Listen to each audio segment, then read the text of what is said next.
that being said, we're going to go ahead and jump into our main segment, our final part of the show. So, usually we have like topics, we have questions, but we wanted to, again, like last week, kind of like replace the topic of the week with one of our segments that we have. And we're going to do another series spotlight.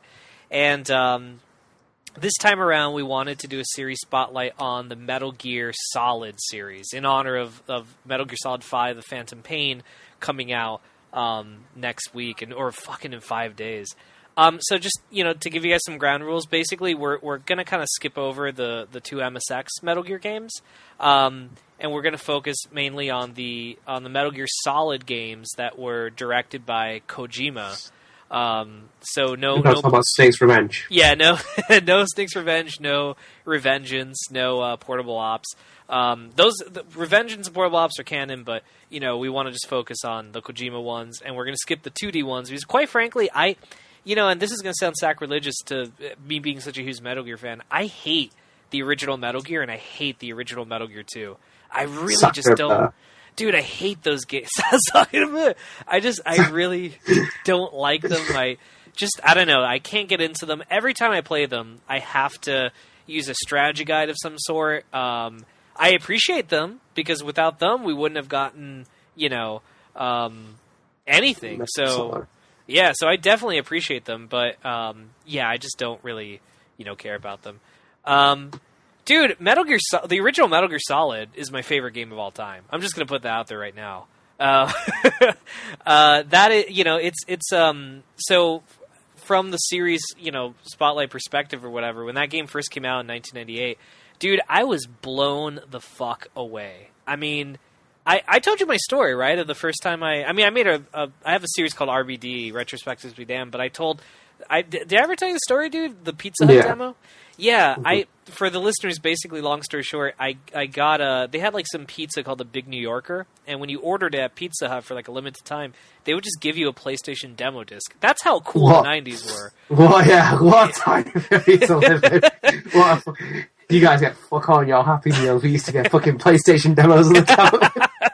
So, like, that was how cool the 90s were, man. Like, you just got a pizza and you get a fucking demo. And you know how cool that was? I was 11 years old, and I'm like, sweet, pizza, my favorite food in the world. And then there's a fucking demo disc for video game. I'm like, video games, I love video games. Pizza Hut, you're awesome. I play, there's some game called Metal Gear Solid. Never heard of it. I didn't know what the fuck Metal Gear was. And I started playing it, and dude, I fucking fell in love with that demo. And my dad walked in and saw me playing it and was like, what is this? I'm like, Metal Gear Solid. And the next day, he just bought it for me randomly because he saw how much fun I was having. And he's like, is this a game? I'm like, no, it's a demo. It came with our pizza. He's like, they do that? I'm like, yeah. And so he came back, and he I think the next day he came back from work, and he went to Walmart, and he bought me Metal Gear Solid. And I just played the fuck out of that game. And I was like 11, and that game's an M for mature game. So there's so many things that went over my head back in 1998. Yeah, I agree with that. Yeah, I know the feeling. But oh god, absolutely love it. I don't want to get into details of why it's my favorite game of all time. We would be here for like 3 hours, but it is. I can say it.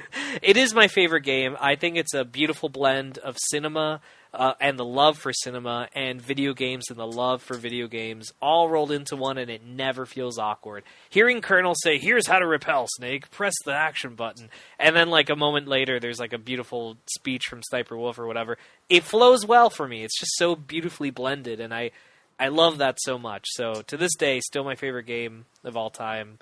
Dude, what was your experience? Like, what was your first kind of like Metal Gear? What was the thing that bit you? Like the Metal Gear bug that bit you that you stuck around? Oh, fuck me! I remember playing this. I was a young kid. I didn't play it first time around. I was kind of like more watching and stuff. But when I played it, I was kind of like blown away with it.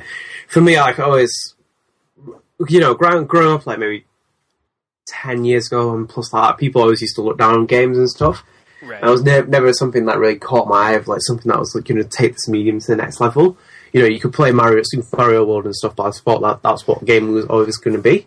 Mm-hmm. I thought it was never going to be something that propels it. But when I played Metal Gear, I was like, oh my god, this is like a movie. I was like, I was hugely into my movies, and I was always like, I love watching films and stuff like that. And you know what? I kind of like fell in love with it straight away. Like, you know, it took me to new places. Like, you know, it's something that I've like held to the point where it's like, Metal Gear always been in my top 5 games of all time. I think I always consider it the best franchise of all time. I think just like it's kind of like a piece of art. Metal Gear Solid has withstood the test of time. Yeah, graphically, dialogue, writing, storytelling, just everything. Like there's so many things that stem from it. And so many games I have to pay tribute to what it's done for the industry. Right.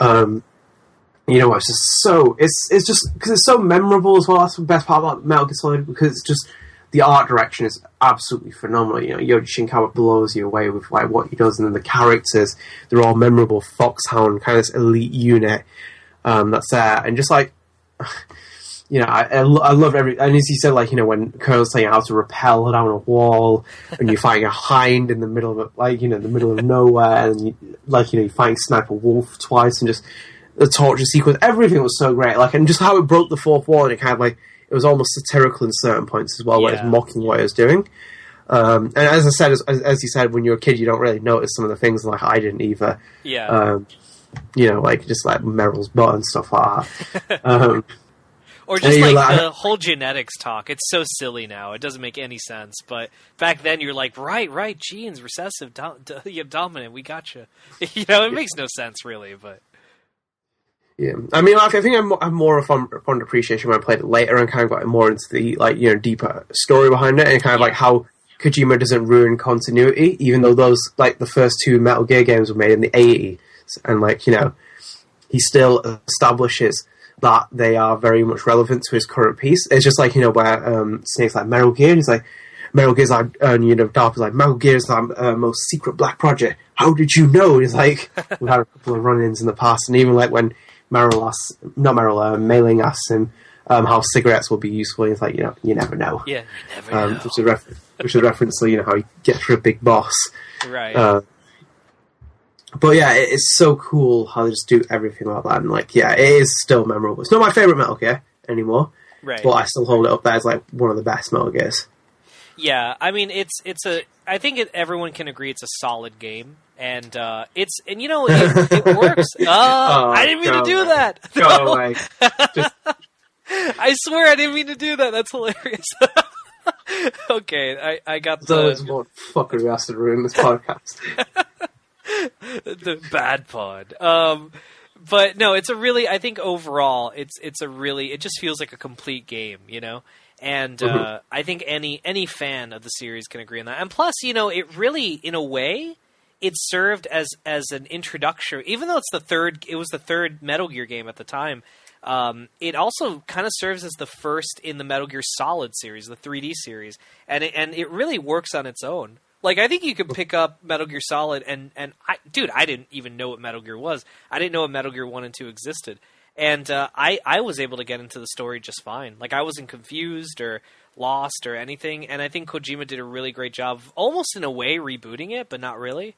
Like, making it like a loose sequel. Like, it's not like they really attach it to the Big Boss story or anything. I mean, that comes later, but, like, it's its own thing, and I think it was really well done.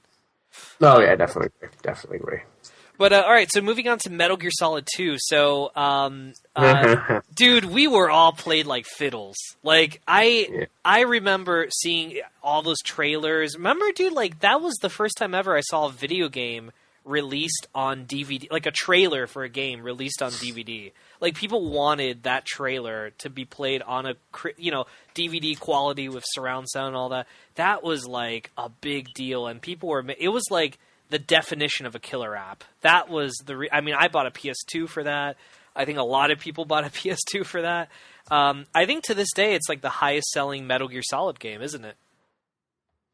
Metal Gear Solid 2, yeah. I think it is. Like, I still believe it is, yeah. Yeah, that game just, like, was big. I have a funny launch story. I had to drive out of town to pick it up because I lived in a small town and he never got games on time. So my dad drove me 40 minutes to this other town. And, you know, my dad's like, fuck it, I took my kid here. I'm going to get something that you can't get, you know, in the small town. So we went to a Crystal Burger, you know, the little tiny mini burgers like White Castle. And while we were getting our burgers, the dude who's giving us our burgers, as he handed the burgers to my dad, he saw the Metal Gear game in my lap and he went, "Oh my God, you got Metal Gear?" And I'm like, yeah, dude. He's like, oh, man, after work, I'm picking mine up. This is awesome. And I'm like, dude, I know. And then we drove away. And I'm like, that's awesome. Like, to have that little moment with some random dude who's giving us burgers. But I think it's a great game. The ride-and-switch actually didn't piss me off back then. I thought it was really classic. I thought it was really cool. And, like, I mean, dude, we've talked about Metal Gear Solid 2. It's probably one of the most complicated but beautifully written stories in any video game, I think. Oh, yeah. Like, yeah. Kojima, I think, to this day, I still think it's Kojima's best written game. I think it's his best game that he's written.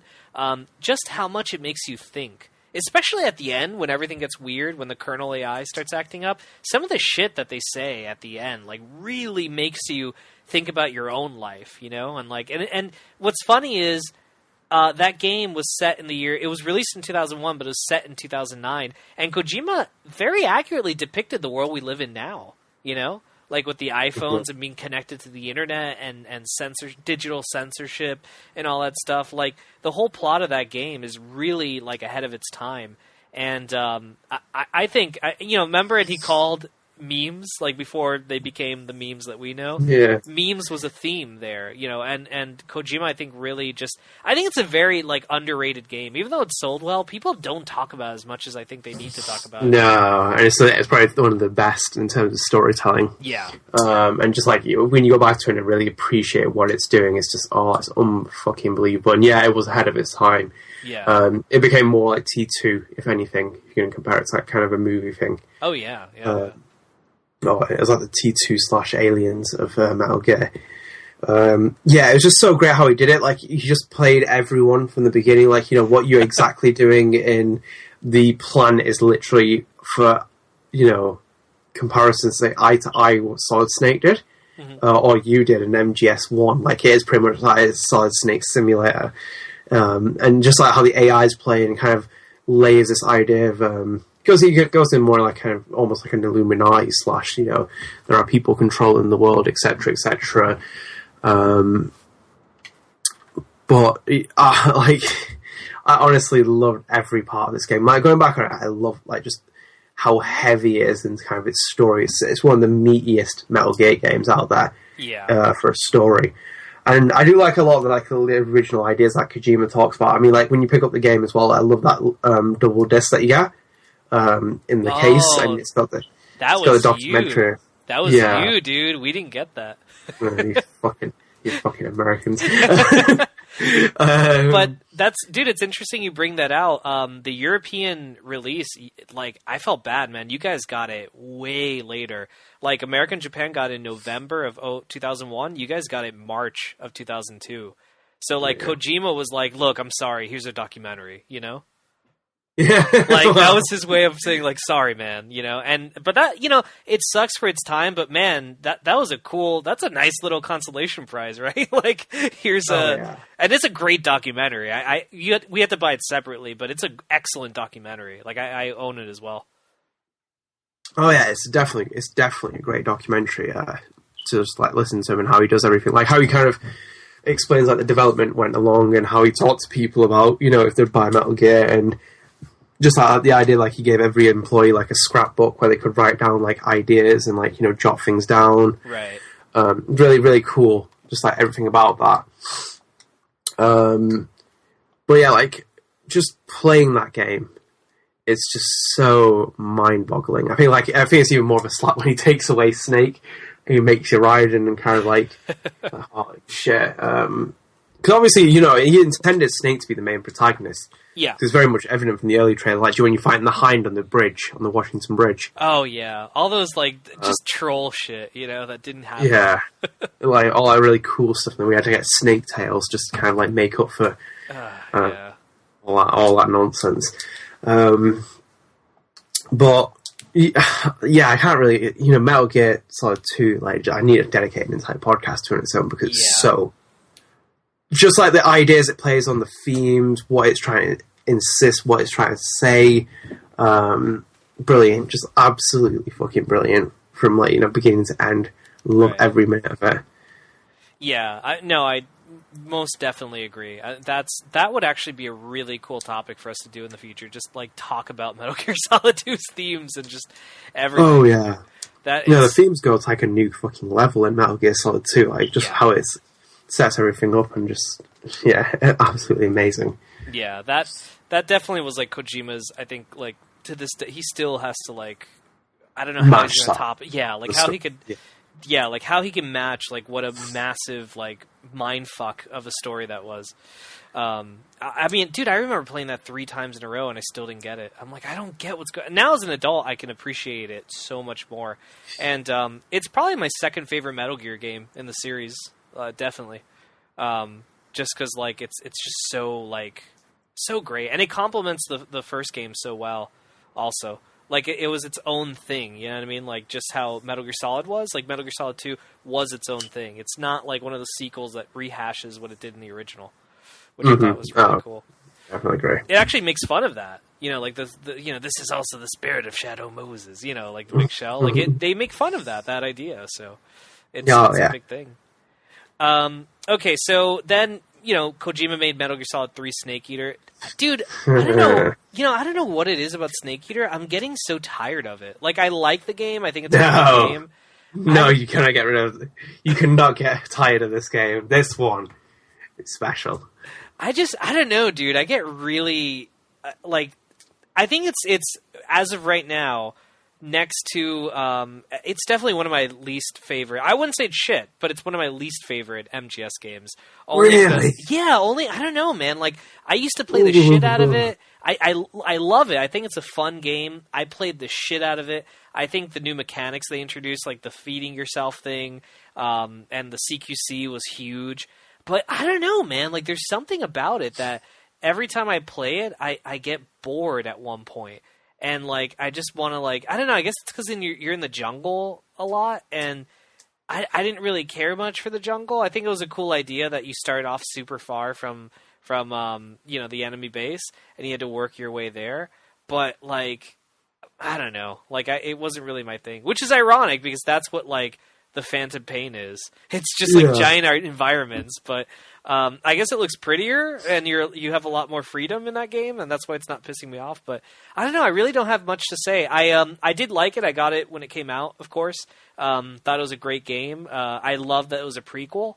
I love that it kind of like explored Big Boss. It's a beautiful character piece of a story. As opposed to the mindfuck story that MGS2 was, so it kind of went to being a character piece.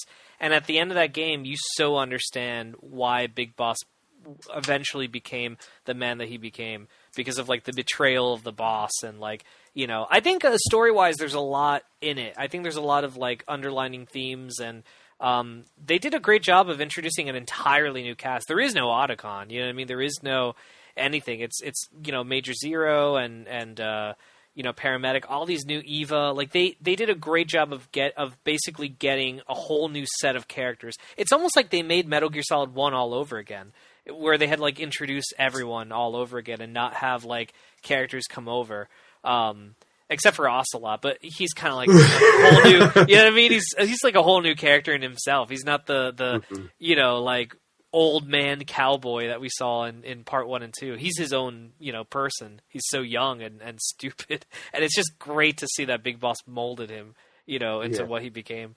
But that's really all I have to say on it, honestly. I really don't have a lot to say on it.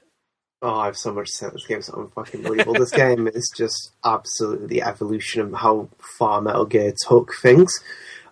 Just the introduction of, like, the hunt for your food, heal your wounds, camouflage, everything. Like, it just took the game to such an unprecedented level of, like, kind of game design and gameplay and game just features and etc. It was really kind of taking Metal Gear to the next level. I really think it's one of the standouts of the series. It's just like, I think like it's Kojima's wet dream almost to go to this point in the series. He must have had so much fun. Like, it has the most memorable like opening video, like in the cinematic, and it plays the Snake Eater song. It obviously has like the newspaper clippings of the Berlin Wall and the Cuban Missile Crisis, and like it cuts into that really melodramatic James Bond theme. Yeah, and it plays on it so well. And the character introductions, it has Big Boss's origin story. It tells it so well. the boss, just like that character you can kind of talk about on its own, of just like how well written and character development taken to the next level almost. Yeah. I still feel like the boss is probably the greatest female character ever seen in video games. I agree. I honestly can't see any character match him, because there's no you fuck your over sexualization messages. You want to put like quiet, etc., etc. He takes this very simple person. It's more in the sense that you have to remember in the context of the game, 1960s, still very much a kind of like down looking attitude towards women, but yet they always see her as like as a soldier. It's never about that she's a woman. They call the mother of special forces, and like they always refer to her as a soldier. There are men who fear her, like Volgin. Yeah. They kind of fear her. Even America fears her. That's the biggest thing. They fear like who she is.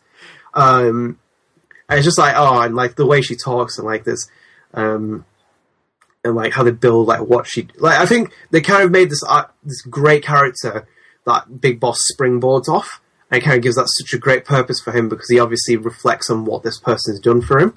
And like I think there's a great Kodak scene when they talk at the beginning. She comes on Kodak and she's like, let me hear your voice. And he's like, it's been 2 years, blah, blah, blah, blah. And then she's like, you've lost weight? So you can tell from the sound of my voice. And she's like, yes, I know everything about you.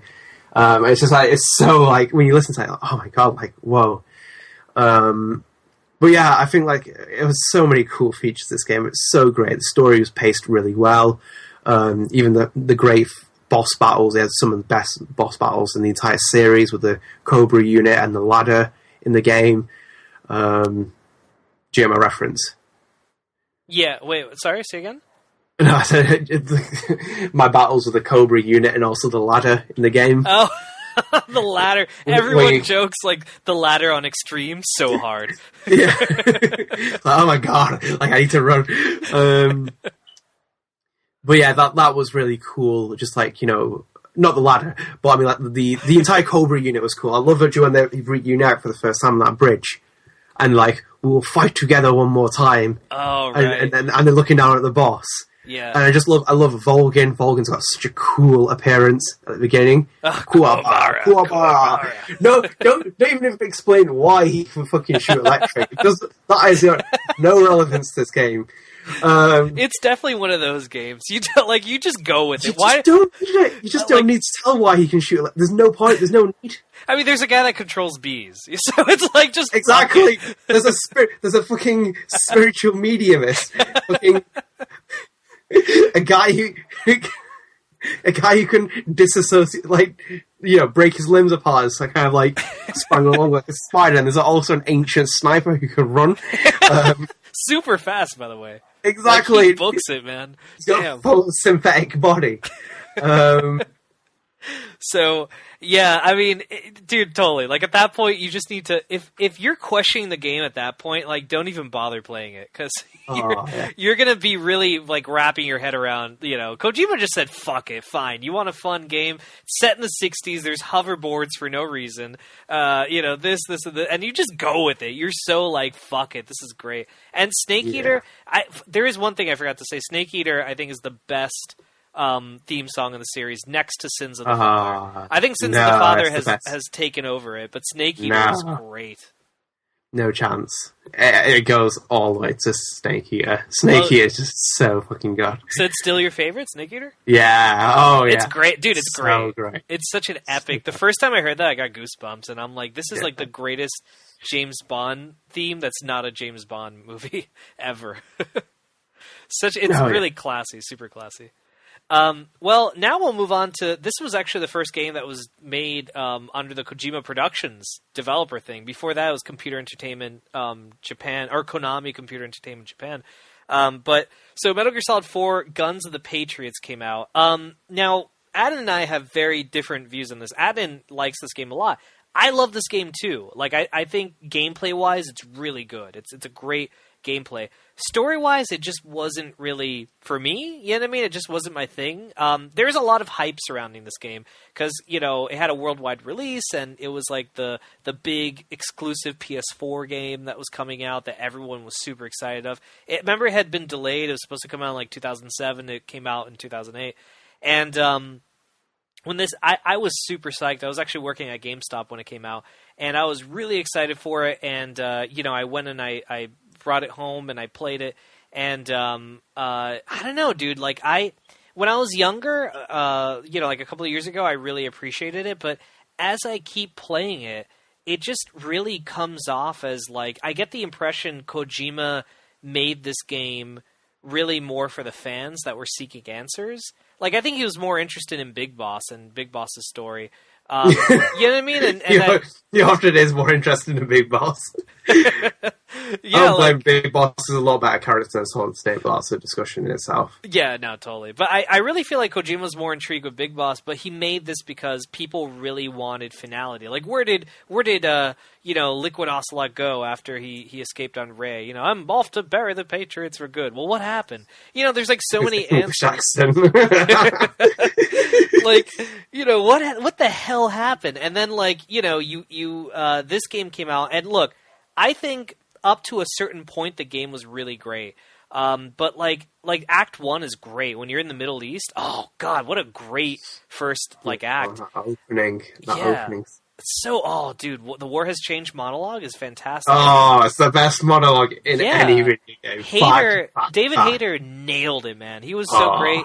So there's a lot of hype around this game. It came out, and dude, I think it delivered on its hype. For me, I don't think it's aged well. Not graphically, but I mean, in terms of storytelling. I play that game now, and this is just my personal opinion. By no means is, the canonical reason why. Just for me, it comes off as, bad fan fiction. It comes off as, what if in an alternate universe Kojima didn't, I don't know, just so many little things that just, the whole bringing back Johnny and having him hook up with Meryl. That's right.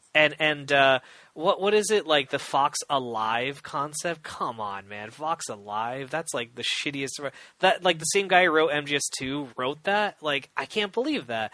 And, I don't want to get into it because I literally could be here for, 2 hours. But, there's a lot of stuff that just didn't really... connect with me and really Otacon and Naomi getting together. I don't know. There's just things that came off as strange for me, But I think the gameplay holds up well. I love Solid Snake's character. I think him as an old man was really interesting. And that's kind of really, that's all I have to really say on it. I mean, I think Kojima, the intro is really cool, where you're flipping channels and TV, and you have those weird TV shows and stuff. But I think it's the last traditional Metal Gear game we got too, because after that things got kind of weird. Yeah, I mean, I will say this is my favorite Metal Gear. Fuck you, Chris. It's totally cool.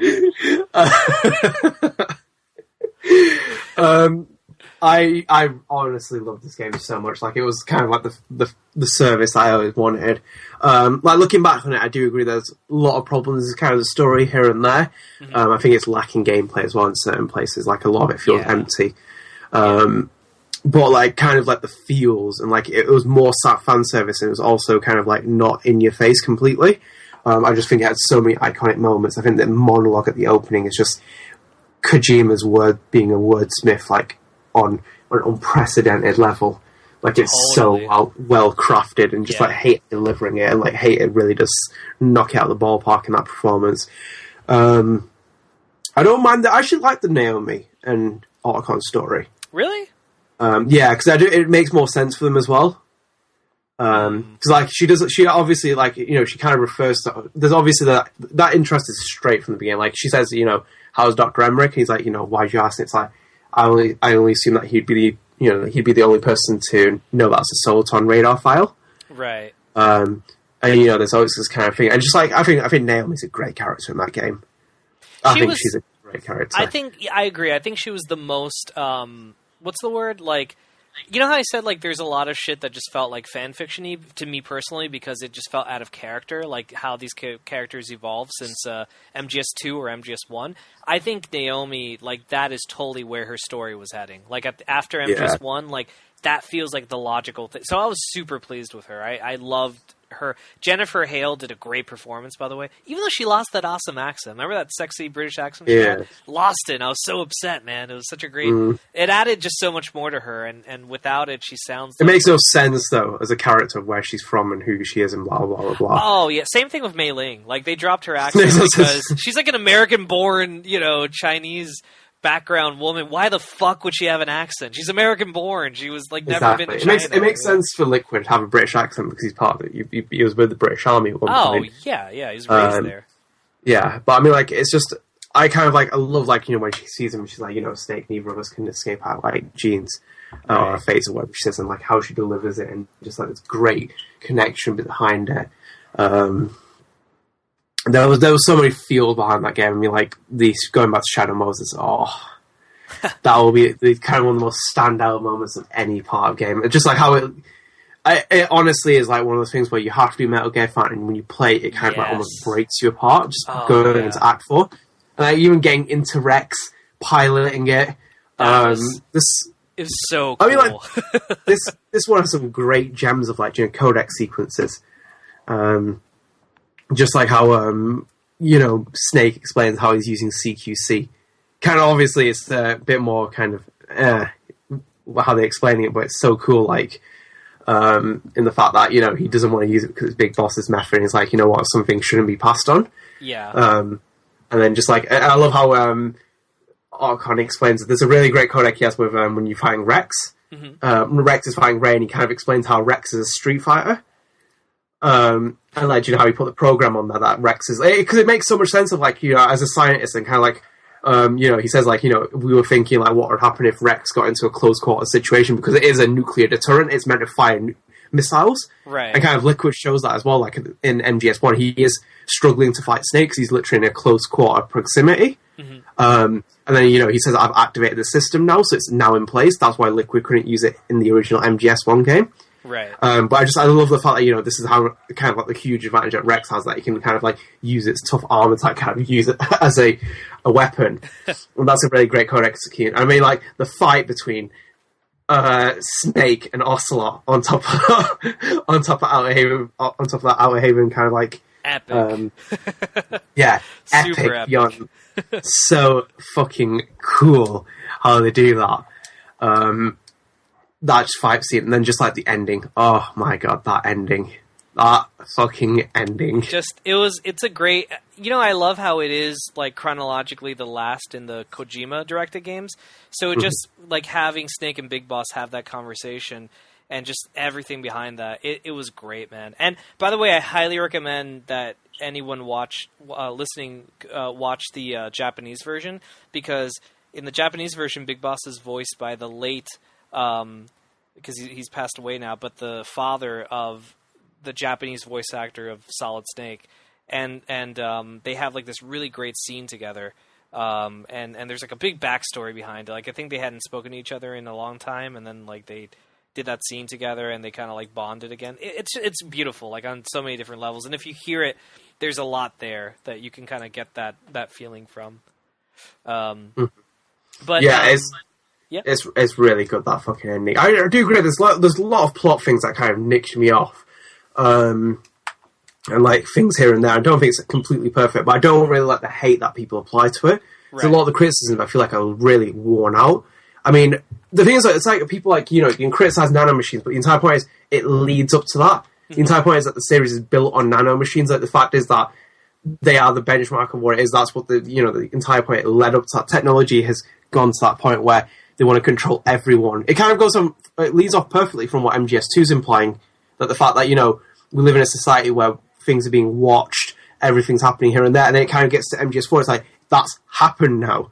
Like, it's gone to the point where we're like, you know what, we can control soldiers, and like, even Snake sees it as well, like, this is happening, like, we're seeing people, we're seeing kind of like soldiers have an effect where they don't need VR, you can remove the pain from them, they get shot, like, there's that great one where Jonathan gets shot and like he's not feeling anything.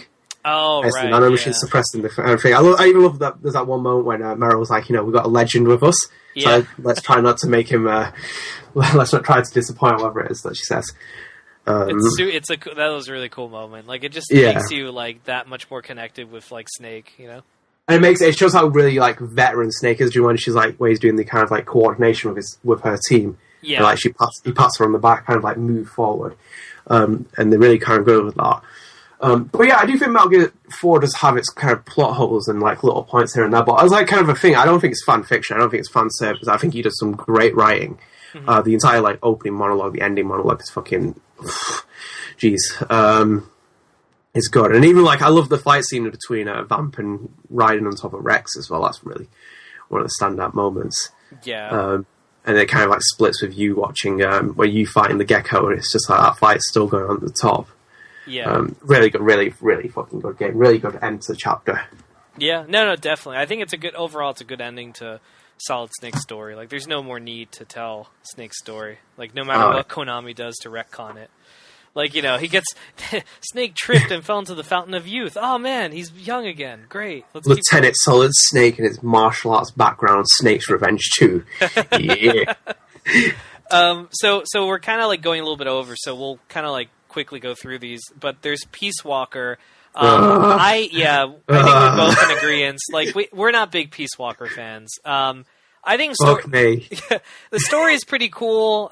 Here's my one sentence like opinion of it. The story is really interesting, but I just don't like the Zadornov things and, you know, the mission structure. I think mission structure is good, but I think this game was just too big for a portable, and I think the PSP really limited what it could have been. If this was a PS3 game, I think it actually would have been way better of a game. This should have been Metal Gear Solid 5 on PS3. Oh, totally. I've said this a million times. This game was built to be I fucking hate that it's a PSP game. Yeah. I hate the little kind of like stupid side missions and kind of how really portable it is and kind of doesn't play to what it is for a Metal Gear game. I do think it's wasted potential in certain areas. The story is good. I love the story, like kind of how it sets up MSF, kind of like cars coming in. Just the idea of, you know, Big Boss's philosophy kind of evolving and this kind of like obsession with what happened with the boss and everything else. Right. And like there's so many funny conversations that he has. I love when he's talking about what does he say? Where he's talking to the blonde girl. I can't remember what her name is. Paz? No, you mean Cecile. Cecile, yeah. Yeah. Talking to the first time. And where he's like, Cars, we needed extraction for one person. He's like, we really don't have any room, boss. And I can't remember what he calls her now. Oh, a Parisian beauty or something? And he's really? Is she really? Foxy? Yeah. That's what my favorite was. Is she Foxy? It's like, yeah. And he's like, when he sees himself, and it's just like, really, really well done, that entire point. Yeah, I think the audio drama portions of it, like those tapes, are really great. I like that I have to give my head off to Peace Walker. Like hearing like the background, like did you ever get that one where Cecile's drunk and she's like Milia, yeah, like Lieutenant Milia, and he's terrible French wine. Like moments like that just really add so much character to it. But yeah, I agree, dude. It totally should have been Metal Gear Solid 5 on PlayStation 3.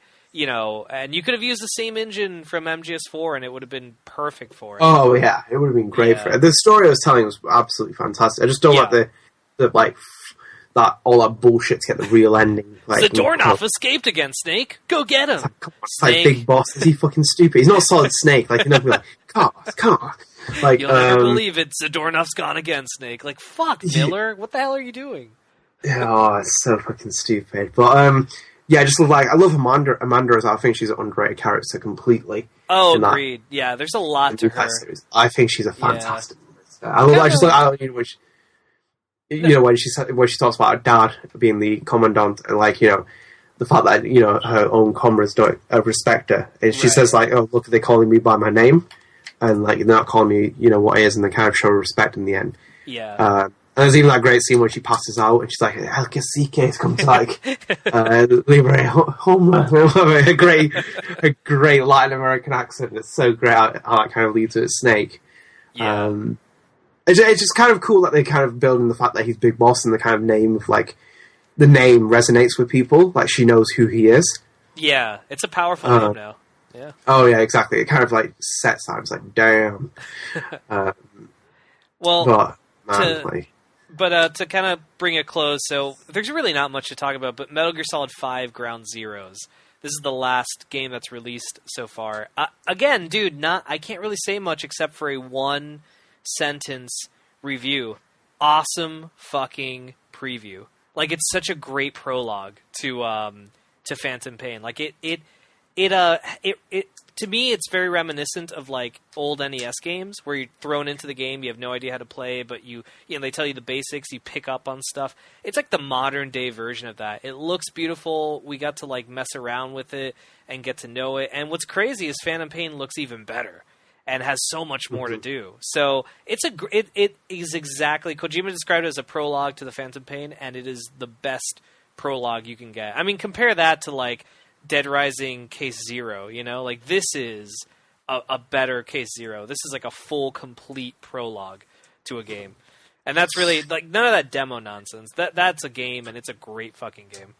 Yeah, the price is a little bit asking too much on Metal Gear Solid 5 Ground Zeroes. It is quite expensive for what it was. Yeah. But it is a really well-crafted game, even on a technical level. It kind of shows like as a sneak preview of what Phantom Pain's going to do. Exactly. Like it's just like almost a big evolution step, and even the story is really dark, and I fucking love that. But that's kind of like one of my biggest disappointments about reading the Phantom Pain. Kind of like some of the opinions, like the story's not as kind of like deeply invested as it should be. Mm-hmm. But then when you kind of like look at it, when I'm just looking at Ground Zeroes and watching it, it's like in fucking Guantanamo Bay-esque kind of scenario. I'm like, oh shit, man. Like that's just like damn. But I think Ground Zeroes is a fantastic game. I don't think people should knock it for what it is, regardless of what's happened. Yeah, especially when like fucking Xbox Live Gold and PS Plus gave it for free. Like, play it. If you didn't buy it, that's fine. Play it now. It's good, man. It's a good game. Gets you ready. Gets you pumped for 5 days from now. Yeah.